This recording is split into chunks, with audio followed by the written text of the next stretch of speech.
کامپینا واشنگتن ji bo alîkarîkirina malbata Şehîd Hucam bi dawî hat. Di kampînekê de ku ciwanên Kurd li Washingtonê dest pê kiribûn û çi rojan berdewam kir. Pere bi riya malpereka înternetê ya cîhanî re komkirin. Yerîvan Şehîd ku hevkarê Rûdawê ye û yek ji serpiriştiyarê kampînê ye. Pereyên ku hatine komkirin ji tora mîdyayî ya Rûdawê re şandin.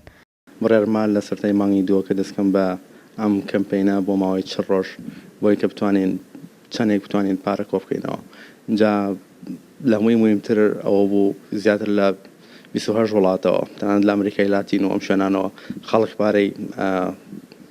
پارەی بەخشی بوو بە بام خێزانە. هەمووی ڕوا بۆ خێزانی هوجام سورچی بۆ مناڵەکانی و داوام لە تۆڕی میدیای ڕووداو کردووە کە ئەو پارە بگەێن دەستیان وە زۆر سوپاسیانەکەم.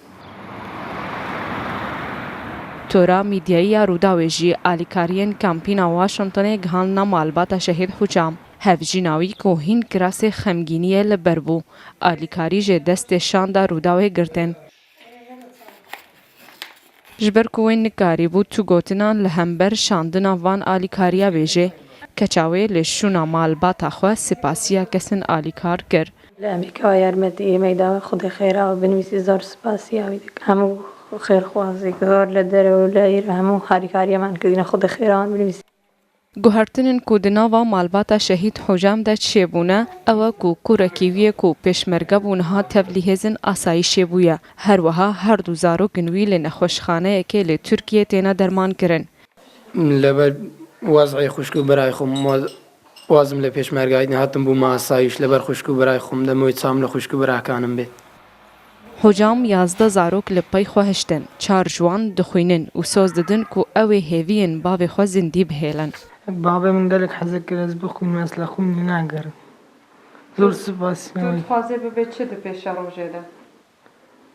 Bime mamosta. Malbata Hucam niha dixaniyê xwe yê nû de dijî ku xêrxwazekî weke erkekî netewî pêşkêşî malbatê kiriye. Şehîd Hucam Sirûcî jî bi wêna xwe bi bîranînan li nav zarokên xwe di nava malbatê de hertim amade ye. Dengê şehîdbûna Şehîd Hucam gihişte cîhanê. Alîkariyên welatiyekî Kurd ji Amerîka bi zaveke da ku malbata Şehîd bikare jiyana xwe bi asayî berdewam bike.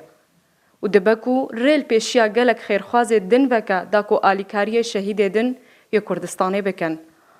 Rengîn şer û Rûdaw